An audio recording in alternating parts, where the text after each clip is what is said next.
யாக்கோபை போல் போகும் பாதையில்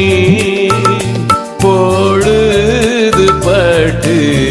ராவில் இருள் வந்து சூடினும் பொழுது பட்டு ராவில் இருள் வந்து சூடினும் தூக்கத்தால் நான் கல்லில் சாய்ந்து தூங்கினாலும் என் கனாவில் நோக்கி உம்மை கேட்டி சேர்வேன் வாக்கடங்கா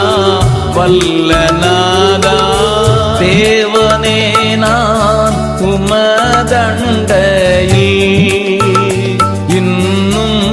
நெருங்கி சேவதே